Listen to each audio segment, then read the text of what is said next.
My name is Todd Kelly, and both of my parents graduated from Boyertown. I graduated from Boyertown. My sister, my brother graduated from Boyertown. My two sons graduated from Boyertown, and this year in June, my daughter will graduate from Boyertown.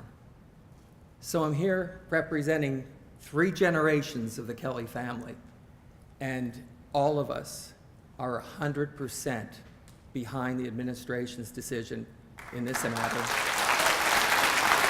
Yesterday, we as a Pride Club got together and kind of put around a thank you statement to the Boyertown School District on how they handled this situation and how we support them.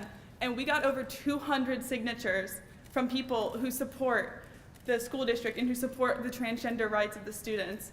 These are people's sons and daughters who are okay with changing in the bathroom with transgender students. I am fine changing in a locker room with a female transgender individual. It does not bother me whatsoever. Who am I to judge them on who they are? If you have male genitals, you go to the male bathroom. If you're a female, you go to the female bathroom, okay?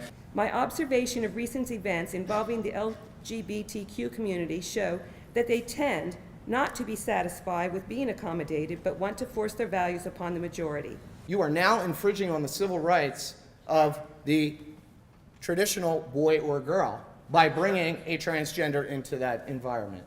And so we are at the point where the LGBT thuggery in this community, the nation, and this very high school, including Principal Cooper, just laugh and ridicule the plaintiff's modesty. Give me a break. My child is a transgender male. Sorry, I'm getting a little emotional.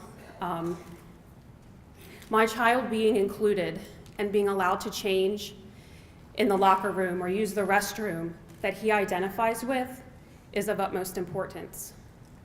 Without going into great detail, as a parent, if I could share with you some of the things that my child has written about self-harm, suicide is awful. When as a parent you read in black and white that your child is contemplating killing themselves or cutting themselves because they don't fit in, it's scary. What do? The school is entrusted with our children for 8+ hours a day. Part of their duty is to keep them safe. You will not be keeping my child safe if he is forced to go to the bathroom or change in a girl's locker room. I would like every person in this room to think about the moment they either gave birth to or adopted a child. If you are a committed parent like me, you immediately had immense love and vivid dreams for that child.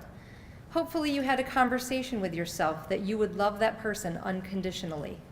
When that magical moment happened in your life, when that person was placed in your arms, someone informed you that that person was either female or male. You believed them, didn't you?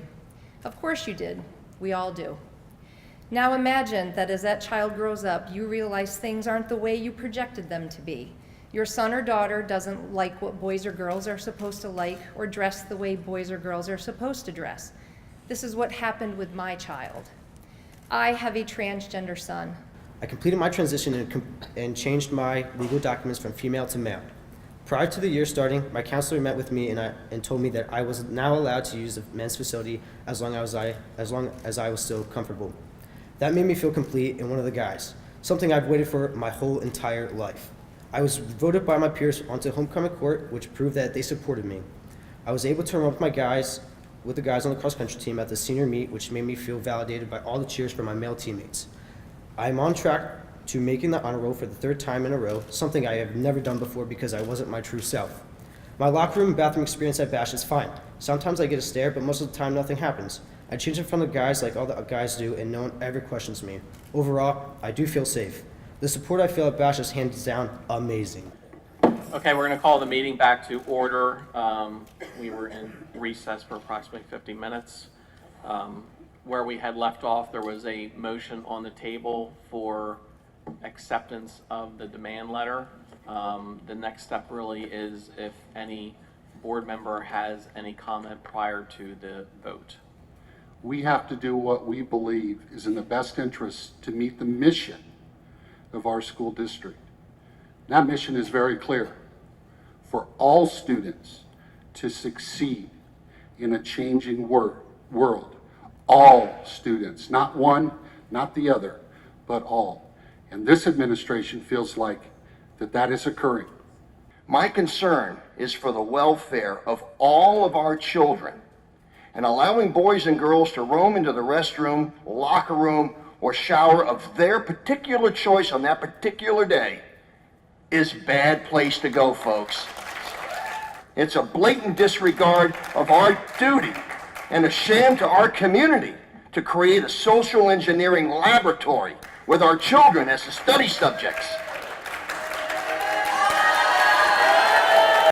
Mr. Brees, we don't run a social laboratory. We run a public school system. I deplore the fact that anyone on this board would sit and create fear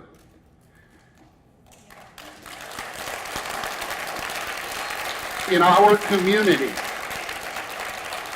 by putting a message out there that is completely without fact. And it happens repeatedly, over and over and over. Fact is, our students are not going into the restroom, a different restroom today, a different restroom tomorrow. That is without substance and without fact and without merit, and it needs to be stated, and I'm stating it. A no vote is the status quo of the school district. That's correct. A yes vote would mean we would change our practices. Mrs. Jusavich. No. Mr. Brees. Yes. Mr. Queso. Yes. Mrs. Denman. No. Mr. Elsier. No. Mr. Lewis. No. Ms. Nyman. Yes. Mr. Stengel. No. Mr. Landino.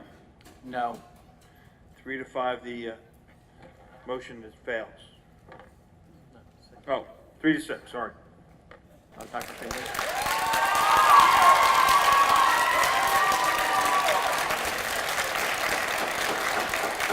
Hey, folks.